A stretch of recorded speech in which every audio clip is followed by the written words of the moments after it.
Hi hello అందరికి నమస్తే. తెలంగాణ రాష్ట్రంలో జరగబోతున్నటువంటి ఎంపీ ఎన్నికల్లో ఏ నియోజకవర్గాల్లో ఏ పార్టీ గెలిచే అవకాశం ఉంది అనేటువంటి అంశానికి సంబంధించి ప్రజల నుంచి అభిప్రాయాలు తీసుకునేటువంటి ప్రయత్నం చేశాం. అందులో భాగంగా మహబూబ్నగర్ పార్లమెంటు పరిధికి సంబంధించి ప్రజలకు అభిప్రాయాలు మీ ముందుంచే ప్రయత్నం చేస్తాను. సో ఎక్కువ లెంతిగా లేకుండా ప్రధానమైనటువంటి అంశాలనే మీ ముందు ప్రస్తావించే ప్రయత్నం చేస్తాను. ఇది ఒక పార్టీకి వ్యతిరేకంగానూ ఒక పార్టీకి అనుకూలంగానూ అయితే చేసింది కాదు, ప్రజల యొక్క అభిప్రాయాలు మాత్రమే మీ ముందు వచ్చే ప్రయత్నం చేస్తున్నాను. ఈ వీడియో అయితే చివరి వరకు చూడండి. సో మహబూబ్నగర్ పార్లమెంట్కి సంబంధించి ప్రధానంగా 3 పార్టీలు పోటీ చేస్తున్నాయి: BRS, BJP, Congress party. So ఇక్కడ బీజేపీ పార్టీని చూసుకుంటే కనుక బీజేపీ పార్టీ నుంచి డీకే అరుణమ్మ గారు ఎంపీ అభ్యర్థిగా పోటీ చేస్తూ ఉన్నారు. ఆమెకు అనుకూలంగా ఉన్నటువంటి నియోజకవర్గాలు అయితే నారాయణపేట అండ్ మక్తల్, ఈ 2 నియోజకవర్గాలు ఆమెకు అనుకూలంగా ఉన్నాయి. అనుకూలమైనటువంటి అంశాలైతే నారాయణపేట ఆమె సొంత పుట్టినిల్లు, మక్తల్ నియోజకవర్గం వాళ్ళ నాన్నగారు గతంలో ఎమ్మెల్యేగా పనిచేశారు కాబట్టి అక్కడ కూడా ఆమెకు సానుకూలంగా ఉన్నటువంటి పరిస్థితి ఉన్నది. సో ఈ 2 నియోజకవర్గాల్లో అదేవిధంగా నరేంద్ర మోదీ గారి యొక్క పాలన, నరేంద్ర మోదీ గారు కరోనా టైంలో అయినా అప్పటి నుంచి కూడా ఫ్రీగా రేషన్ బియ్యం ఇవ్వడం, కరోనా టైంలో ఉచితంగా టీకాలు పంపిణీ విషయంలో కానివ్వండి, ఎన్నో సంవత్సరాలుగా పెండింగ్లో ఉన్నటువంటి ఏదైతే అయోధ్య రామ మందిరానికి సంబంధించి ఆయన తీసుకున్నటువంటి నిర్ణయం, అంటే ఎవరికి ఇబ్బంది కలగకుండా మరి ఆ సమస్యను పరిష్కారం చేసినటువంటి విషయంలో ఆయన నరేంద్ర మోదీ గారికి చాలా ఇమేజ్ అయితే పెరిగింది. అది కూడా ఆమెకు కలిసి వచ్చేటువంటి విషయం. ఇదే కాకుండా మరి డీకే అరుణమ్మ గారు గతంలో మంత్రిగా పనిచేసినటువంటి నేపథ్యంలో, అంటే కాంగ్రెస్ పార్టీలో ఉండి మంత్రిగా చేశారు కదా, అప్పుడు ఆ టైంలో తన ప్రాంతానికి మహబూబ్నగర్ సొంత జిల్లా కాబట్టి ఆ ప్రాంతానికి ఆమె కొంతవరకు డెవలప్మెంట్ చేసుకోగలిగారు. చాలా ప్రాంతాలు, ముఖ్యంగా మక్తల్, నారాయణపేట నియోజకవర్గాల్లో రోడ్ల విషయంలో కానివ్వండి, అదేవిధంగా స్కూళ్ళ నిర్మాణానికి సంబంధించి కానివ్వండి, కొంత ఆమె హెల్ప్ చేయడం కానివ్వండి, డ్రైనేజ్ విషయంలో చాలా గ్రామాల్లో సీసీ రోడ్లు, డ్రైనేజ్ వ్యవస్థ ఇవన్నీ కూడా ఆమె చేసినటువంటి పరిస్థితి ఉన్నది. అదేవిధంగా గత ఎన్నికలు ఓడిపోయిన తర్వాత నిత్యం ప్రజల్లోనే ఉంటూ ప్రజా సమస్యల మీద ఫోకస్ చేశారు. ఆమె ఏదైనా ఎవరికైనా ఇబ్బంది ఉంటే ఆర్థికంగా ఎంతో కొంత ఆమె సాయం చేసినటువంటి పరిస్థితి ఉంది. కాబట్టి ఆమెకు ఈ రకం కొంత అనుకూలమైనటువంటి వాతావరణం అయితే ఉంది. ఆమెకు అంటే అందుబాటులో ఉంటారు, ఏదైనా సమస్య ఉందంటే ఆమె చాలా క్లియర్గా వింటారు.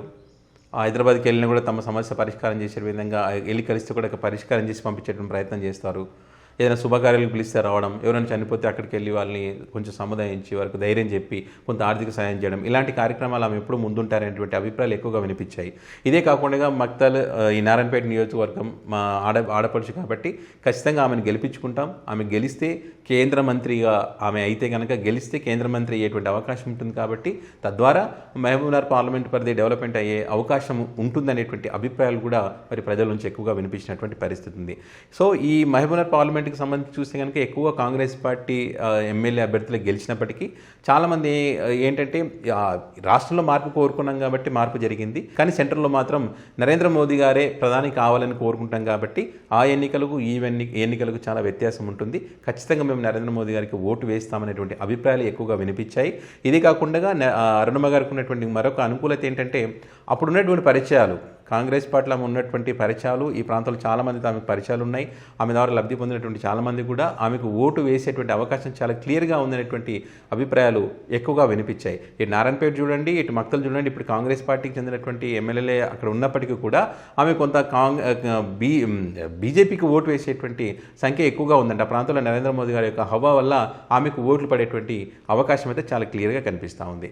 కాంగ్రెస్ పార్టీ అభ్యర్థి విషయానికి వస్తే వంశీచంద్ర రెడ్డి గతంలో ఓడిపోయిన తర్వాత ఇంతవరకు నియోజకవర్గం వైపు తిరిగి చూడలేదనేటువంటిది ప్రజలు చెప్తున్నటువంటి విషయం. ప్రజా సమస్యలు తెలుసుకునే విషయంలో కానివ్వండి, ఏదైనా ప్రజలకు అందుబాటులో ఉండి ఏదైనా శుభకార్యాలు పిలిచినప్పుడు కానివ్వండి, అని ఎప్పుడూ రాలేదు, ఇటువైపు మొగం చూడలేదు. ఎలక్షన్ అప్పుడు చూసాం, మళ్ళీ ఇప్పుడు ఎలక్షన్ వచ్చి ఇప్పుడు చూస్తాం అనేటువంటి అభిప్రాయాలే ప్రజల నుంచి మనకు ఎక్కువగా వినిపించినాయి.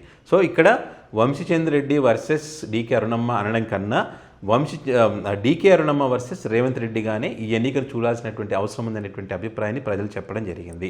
అంటే ఇద్దరికి సొంత జిల్లా కాబట్టి ఇద్దరు ప్రతిష్టాత్మకంగా తీసుకున్నారు. ఇటు డీకే అరుణమ్మ గారి సొంత జిల్లా, ఆమె గెలిస్తే కనుక కేంద్రంలో మంత్రిగా వచ్చే అవకాశం ఉందని చెప్పి ఆమె కసితో పనిచేస్తున్నారు.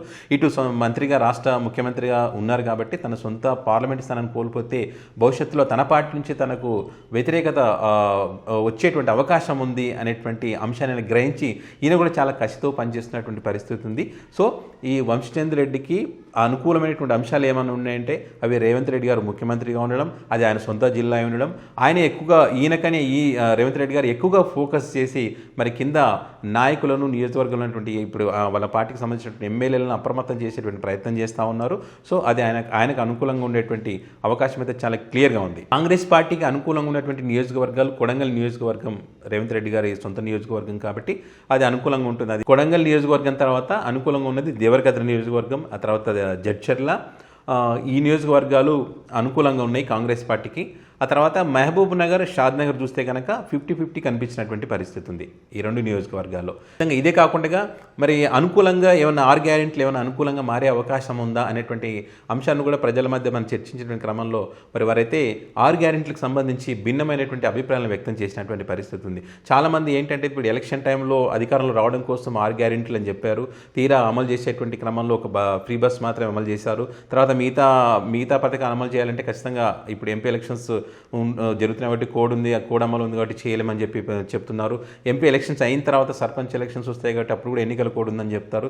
సో ఇది కాలం ఇట్లా గడిచిపోతుంది తప్ప అమలు చేస్తారని నమ్మకం మాకు లేదని చెప్పి కొంతమంది చెప్తే, మరి కొంతమంది మాత్రం చేస్తారు కాబట్టి మిగతా కూడా 1 by 1 చేస్తారు.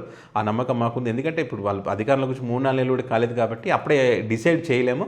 ఖచ్చితంగా చేస్తారనేటువంటి నమ్మకం అయితే మాకు కలుగుతూ ఉందనేటువంటి అభిప్రాయంతో మరి కొంతమంది చెప్పినటువంటి పరిస్థితి. సో ఇంకా ఎన్నికలకు సమయం ఉంది కాబట్టి వీరి ప్రచారానికి సంబంధించి కానివ్వండి, లేదా వీరు ఇచ్చేటువంటి హామీల విషయంలో కానివ్వండి, అక్కడ ప్రజా సమస్యలు ఏమైనా చెప్తే పరిష్కారం చేసే దిశగా వాళ్ళకు ఇచ్చే హామీలు వాళ్ళు నమ్మగలిగితే ఎటువైపు మొగ్గు చూపుతారనే దాని మీద కూడా డిపెండ్ అయి ఉంటుంది. ఈ పర్సెంటేజ్ మారే అవకాశం అయితే కనిపిస్తుంది, అప్పటికి మారే అవకాశం అయితే ఉంటుంది. ఇక బీఆర్ఎస్ పార్టీ విషయానికి వస్తే కనుక బీఆర్ఎస్ పార్టీ అభ్యర్థి గెలిచిన తర్వాత ఇంతవరకు ప్రజల్లో ఉండడం కానీ, ప్రజా సమస్యలు తెలుసుకునే ప్రయత్నం చేయడం కానీ ఇంతవరకు చేసింది లేదు. కేవలం ఆయన గెలిచారంటే అప్పుడు కేసీఆర్ గారి యొక్క హవాలో గెలవడం జరిగింది. ఇప్పుడు కూడా ఆయనకు అంతో ఇంతో ఓట్లు పడతాయంటే అది కేవలం కేసీఆర్ గారి వల్లే ఓట్లు పడతాయి అనేటువంటి అభిప్రాయాన్ని అయితే ప్రజలు చెప్పడం జరిగింది. సో ఇంకొక ఆసక్తికరమైనటువంటి విషయం ఏంటంటే ఇక్కడ బీఆర్ఎస్ పార్టీ ఈ ఎన్నికల్లో రాష్ట్రంలో అధికారంలో లేదు, ఒకవేళ ఎంపీగా గెలిచే అవకాశము లేదు. సో అలాంటప్పుడు ఓటు ఎందుకు వృధా చేసుకోవాలనుకునే వాళ్ళు చాలామంది తమ అభిప్రాయాలను వ్యక్తం చేస్తారు. తమ ఓటు వృధా కాకుండా ఉండేందుకు, కాంగ్రెస్ పార్టీ ఓడించేందుకు మా ఓటు బీజేపీ పార్టీకి వేస్తామనేటువంటి అభిప్రాయాలు కూడా వచ్చినటువంటి పరిస్థితి ఉంది. అంటే కాంగ్రెస్ పార్టీ మీద కోపంతో, అంటే బీజేపీ పార్టీ మీద ప్రేమ లేకుండా కాంగ్రెస్ పార్టీ మీద కోపంతో బీజేపీ పార్టీ గెలవాలి, ఎందుకంటే కాంగ్రెస్ పార్టీ గెలవద్దు అనేటువంటి అభిప్రాయాలు కూడా ఎక్కువగా ఉన్నాయి. మరి బీజేపీకి బీఆర్ఎస్ ఓట్లు కూడా పడేటువంటి అవకాశం అయితే క్లియర్గా ఉంది.